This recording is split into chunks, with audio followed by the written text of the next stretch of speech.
नमस्कार दोस्तों, welcome to exam academy. देखिए, बिहार पुलिस का जो वैकेंसी आ चुका है, केंद्रीय चयन पर्षद सिपाही भर्ती, विज्ञापन संख्या है आपका 1/2000/2025। देखिए, 14 पेज का ये PDF है, इसमें बहुत कुछ दिया गया है नोटिफिकेशन में। तो आप चाहे तो उसको पढ़ सकते हैं word to line to line, लेकिन जो इंपॉर्टेंट चीज़ें हैं हम लोग उसको देख लेंगे शॉर्ट में। देखिए, सबसे पहले जो आपका ऑनलाइन जो फॉर्म भरने का जो डेट है आपका 18 मार्च से स्टार्ट होगा और आपका 18 अप्रैल तक आप फॉर्म को भर सकते हैं, यानी कि 1 महीने का टाइम आपको दिया जा रहा है। टोटल वैकेंसी है आपका 19,838 है और ये आपका लेवल 3 का वैकेंसी है। ठीक है, इसका जो बेसिक आपका 21,700 लेकर आपका 69,100। ठीक है, अब इसको जो आरक्षण कोटिवार रिजर्वेशन है, जो रिजर्वेशन के अकॉर्डिंग जो सीट का जो आवंटन किया गया है, ये आप देख सकते हैं यहाँ पे ऐसे। ये जो अनरिजर्व कैटेगरी है उसमें 7,935 सीट दिया गया। ठीक, जिसमें 2,777 सीट किसके लिए? महिलाओं के लिए। आपको पता है कि बिहार में महिलाओं के लिए कितना 35% का रिजर्वेशन रहता है, तो वो 35% रिजर्वेशन हर कैटेगरी में आपको मिलेगा। EWS आर्थिक रूप से कमजोर वर्ग के लिए 1983 सीट है, 694 महिलाओं के लिए है। SC में 3,174 है, 1111 आपका ये आपका महिलाओं के लिए इसमें रिजर्व है। ST के लिए 199, 70 महिलाओं के लिए है। आपका EBC 3571, 1250 महिलाओं के लिए है। पिछड़ा वर्ग और ट्रांसजेंडर सहित में ट्रांसजेंडर को इंक्लूड करके 2381 वैकेंसी है, 815 से महिलाओं के लिए रिजर्व है। अब BCW के वर्गों की महिलाओं के लिए आपका 595, टोटल 595 महिलाओं के लिए इसमें 0 दिखा शून्य। तो टोटल वैकेंसी कितना? 19,838। ठीक है, जिसमें आपका 6,717 किसके लिए है? महिलाओं के लिए हो। और आपको पता है कि जो पदों की संख्या, जो वैकेंसी आपका घट बढ़ सकता है, ये ऑलरेडी सब नोटिफिकेशन में रहता ही है कि लिखित परीक्षा के पूर्व अधियाची प्राधिकार से प्राप्त नई अधियाचना को भी शामिल किया जा सकता है अथवा संशोधन होने पर पदों की संख्या घट बढ़ सकती है। पहले से लिख दिया गया है। ठीक है, किसी भी कंडीशन में आप कुछ इसमें क्लेम नहीं कर पाइएगा और आयोग चाहे तो अपना वैकेंसी को कम या ज़्यादा कर सकता है एज़ पर रिक्वायरमेंट। ये आपका ऑनलाइन जो करने का वेबसाइट है, आप यहाँ से इस पर जाकर आप ऑनलाइन अप्लाई कर सकते हैं। अब क्वालिफिकेशन क्या चाहिए आपका?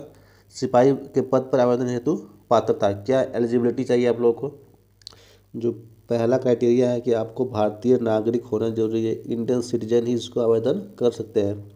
और नेक्स्ट आपका शारीरिक मान के फिजिकल क्राइटेरिया, जो शारीरिक मापदंड है हाइट वगैरह को लेकर, वो यहाँ पर दिया गया है। देखिए, गैर आरक्षित पिछड़ा वर्ग के पुरुष अभ्यर्थी के लिए, यानी कि जो अनरिजर्व मेल कैटेगरी है, उसके लिए आपका मिनिमम हाइट कितना? 165 सेंटीमीटर। और जो सीना है आपका फुलाकर 81 सेंटीमीटर, नहीं सॉरी, बिना फुलाए। ठीक है, 81 सेंटीमीटर और फुलाकर आपका मिनिमम कम से कम 86 सेंटीमीटर चाहिए। अत्यंत पिछड़ा वर्ग के पुरुष अभ्यर्थियों के लिए 160 सेंटीमीटर, बिना फुलाए सीना 81 सेंटीमीटर और फुला के 86 सेंटीमीटर।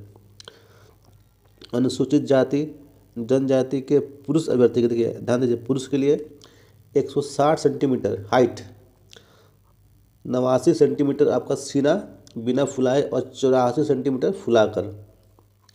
सभी जो महिला वर्ग है सभी के लिए, चाहे वो जनरल हो, SC ST किसी वर्ग के लिए, सभी वर्गों की महिलाओं अभ्यर्थियों के लिए जो आपका हाइट है 155 मांगा गया है, 155 सेंटीमीटर। और ये यहाँ पर आप लोग का ये लागू नहीं होता। ठीक है, फुलाने के बाद सीना का मापी कम से कम 5 सेंटीमीटर का अंतर होना अनिवार्य है। देखिए, ये जो दिया गया है कि 5 सेंटीमीटर का फ़र्क होना चाहिए, बिना फुलाए और फुलाने के बाद दोनों के बीच जो गैप है 5 सेंटीमीटर का होना जरूरी है। अगर आपका 81 आया तो कम से कम 86 होना जरूरी है, कम से कम। अगर 90 है तो 95 होना चाहिए फुलाने के बाद। ठीक है, वो तो 5 सेंटीमीटर का डिफ्रेंसेस होना बहुत ज़रूरी है।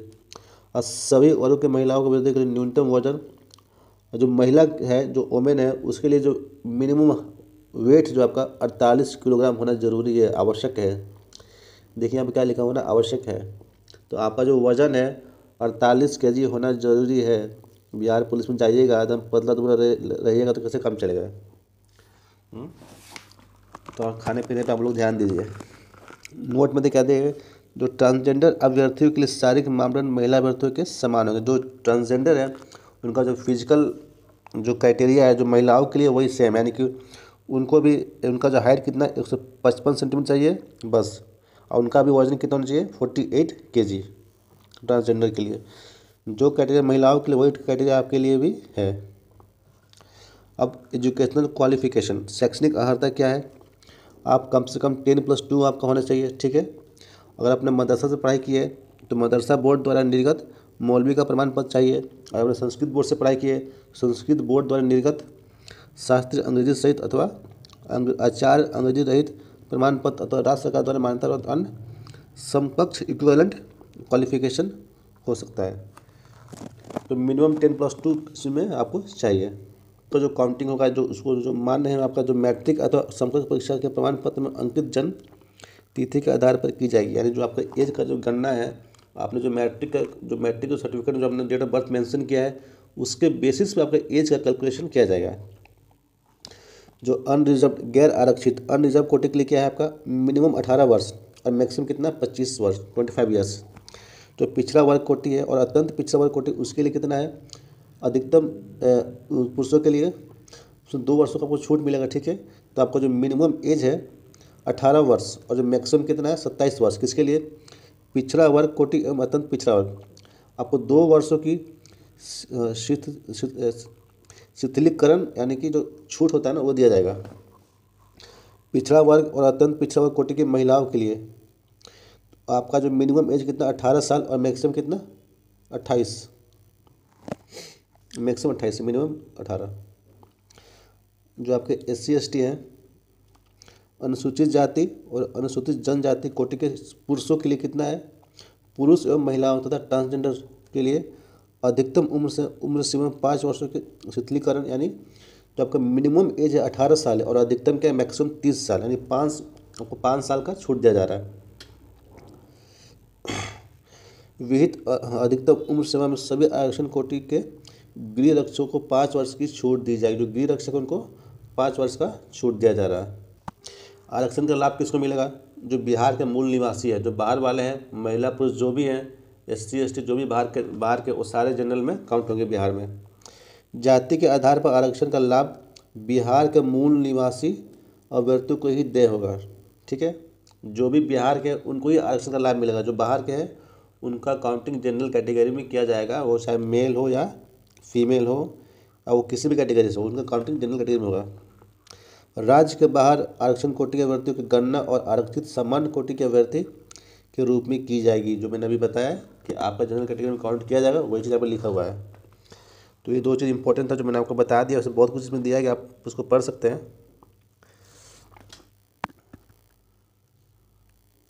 और जो मैंने पहले बताया कि महिलाओं के लिए जो सीट होता है रिजर्व, वो भी यहाँ पर दिया गया है।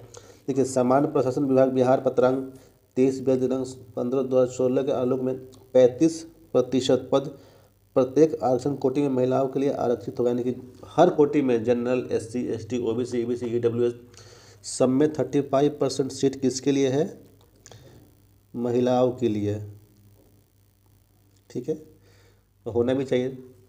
वुमेन एम्पावरमेंट की बात करते हैं तो उतना तुमको हक बनता है। देखिए, जब आप फॉर्म फिलअप कीजिएगा तो आपसे पूछेगा कि आपका जो कैटेगरी से कोड क्या है। अगर आप SC से बिलोंग करते हैं तो आपका कोड 02 है, आपको 02 फॉर्म में शायद भरना पड़ेगा, ठीक है। ST है तो 03 है, EBC एक्सट्रीमली बैकवर्ड क्लासेस है तो 04 है, बैकवर्ड क्लास तो 05 है, और EWS इकोनॉमिकली वीकर सेक्शन है, आर्थिक रूप से कमजोर वर्ग, तो उसका जो कोड है आपका 07 है, ठीक है। इस कोड को ध्यान में रखिएगा, फॉर्म भरते समय इसका यूज़ हो सकता है। अब जो आपका चयन का जो प्रक्रिया है आपका कैसे मीन्स सिलेक्शन होगा, तो सिलेक्शन देखिए इसमें पहला जो चयन के लिए परीक्षा संरचना है, जो स्ट्रक्चरल है, क्या स्ट्रक्चर है, कैसे आपका एग्ज़ाम को कंडक्ट किया जाएगा उसका रिगार्डिंग यहाँ बात की गई है। तो सबसे पहले आपका लिखित परीक्षा होगा, ठीक है। फर्स्ट पेज आपका क्या होगा, रिटन एग्ज़ाम होगा सभी के लिए, रिटन एग्ज़ाम होगा। उसके बाद आपका फिजिकल होगा। तो रिटन एग्ज़ाम में क्या होने वाला था उसको समझ लीजिए। देखिए, यहाँ बताया गया कि प्राप्त आवेदनों की संख्या के आधार पर एक से अधिक पालियों में परीक्षा आयोजित की जा सकती है। अगर मान लीजिए बहुत वैकेंसी आया तो जो आपका एग्ज़ाम है एक शिफ्ट में ना होकर मल्टीपल शिफ्ट में आपका एग्ज़ाम हो सकता है, ठीक है। तो मल्टीपल शिफ्ट की बात की जा रही है, मल्टीपल शिफ्ट में आपका एग्ज़ाम होने की बात हो रही है। और चूँकि अब एग्ज़ाम मल्टीपल शिफ्ट में होगा तो जाहिर सी बात आपका नॉर्मलाइजेशन किया जाएगा। जो आपको जो नंबर जो आपका जो मेरिट बनेगा पीटी का, वो आपका नॉर्मलाइज मार्क्स आपको दिया जाएगा।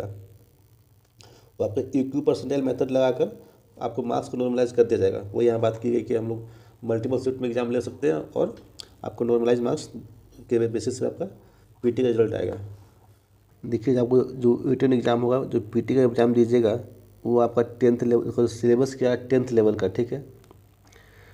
देखिए लिखित परीक्षा का स्तर बिहार विद्यालय परीक्षा समिति के 10वीं कक्षा यानी मैट्रिक अथवा समकक्ष स्तर का होगा। किस सब्जेक्ट सबसे क्वेश्चन पूछे जाएंगे आपका? हिंदी से, अंग्रेजी से, गणित से, सामाजिक विज्ञान से क्वेश्चन पूछा जाएगा, ठीक है। सामाजिक विज्ञान हो गया आपका, इसमें आपका इतिहास आता है, भूगोल आता है, नागरिक शास्त्र आता, अर्थशास्त्र आता है। विज्ञान में आपका भौतिकी, रसायन शास्त्र, प्राणी विज्ञान, वनस्पति विज्ञान, सामान्य ज्ञान एवं समसामयिक मामले से संबंधित वस्तुनिष्ठ प्रश्न पूछेंगे। यानी कि आपका एमसीक्यू बेस्ड रहेगा पीटी एग्जाम। आपको डिटेल में अगर अपना सिलेबस को पढ़ देखना है तो आप इनकी वेबसाइट से डाउनलोड कर सकते हैं, ठीक है। 100 नंबर का एग्ज़ाम रहेगा, 2 घंटे का एग्जाम, 100 नंबर का एग्ज़ाम रहता है।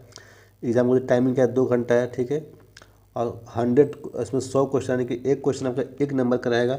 सही उत्तर के लिए 1 अंक आपको दिया जाएगा। इसमें नेगेटिव मार्किंग नहीं होता। ये एग्ज़ाम आपका ऑफलाइन होगा, यानी कि आपको OMR सीट बेस्ड आपका एग्ज़ाम ही है आपका। ये आपका OMR सीट आधारित होगी, यानी कि ऑफलाइन एग्ज़ाम होता है आपका इसका। और मिनिमम जो क्वालिफाइंग मार्क्स आपका 30% से कम आया था आपको फिजिकल एग्ज़ाम के लिए असफल घोषित किए जाएंगे। यानी कि जो शारीरिक दक्षता परीक्षा है उसके लिए आपको असफल डिक्लेयर कर दिया जाएगा। जैसे पीटी में कितना रिजल्ट आएगा आपका, 5 गुना अभ्यर्थियों का चयन शारीरिक दक्षता के हेतु किया जाएगा। जितना वैकेंसी है आपका उसका 5 गुना आपको बुलाया जाएगा। जैसे 19,838 है ना, तो इसका 5 टाइम्स निकाल लीजिए, इसको 5 गुना कर दीजिए, जितना आएगा उतना पीटी का रिजल्ट वो देंगे। अब आता है सेकंड फेज आपका शारीरिक दक्षता एग्जाम। फिजिकल एग्जामिनेशन जो टेस्ट है उसमें क्या क्या आपसे पूछे, वो उसमें क्या होता है उसका ये सिलेबस दिया गया है, ठीक है। देखिए इस फिजिकल एग्जाम में क्या होता है आपका, जो पहला होगा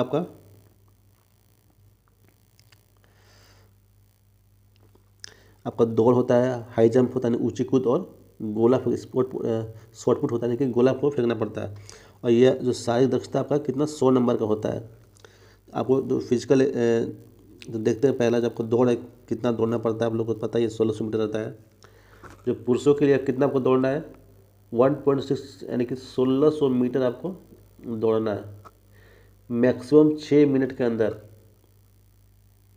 मैक्सिमम उससे ज़्यादा आप नहीं ले सकते हैं। देखिए इसमें क्या बोला जा रहा है, अगर आप 5 मिनट से जो दौड़ आपका कितना 50 नंबर का, ये भी देख लीजिए। जो रनिंग है वो 50 मार्क्स का है। ये पुरुषों के लिए क्राइटेरिया है। इसके लिए क्या है, अगर आप 5 मिनट से कम में 1600 मीटर दौड़ लेते हैं तो आपको कितना नंबर मिलेगा, 50 अंक मिलेगा, ठीक है। अगर आप 5 मिनट से लेकर 5 मिनट 20 सेकंड लगाते हैं दौड़ने में तो आपको 40 नंबर मिलेगा। 5 मिनट और 20 सेकंड से अधिक लेते हैं एवं 5 मिनट 40 सेकंड यानी कि 5 मिनट 20 सेकंड से 40 सेकंड तक लेते हैं आप तो आपको मिलेगा 30 नंबर।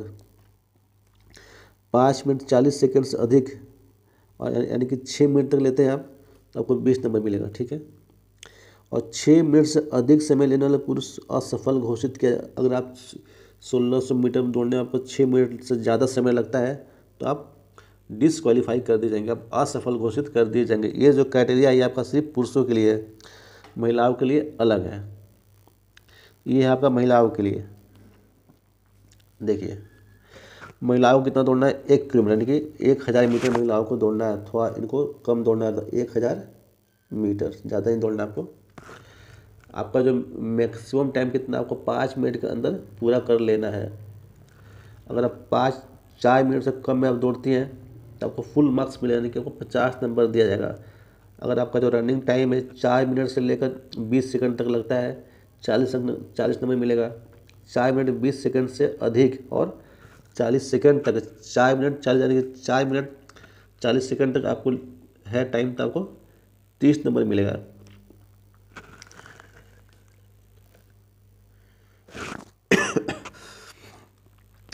चार मिनट 40 सेकंड से अधिक और 5 मिनट तक अगर आप लेती हैं तो आपको 20 नंबर मिलेंगे, और जो 5 मिनट से अधिक ले लिया वो तो असफल घोषित किए जाएंगे। यानी कि आपको 5 मिनट से पहले ख़त्म करना, 5 मिनट से अधिक टाइम लीजिएगा तो आप असफल डिसक्वालीफाई हो जाएगा, आप रनिंग में डिसक्वालीफाई कर दिए जाएंगे।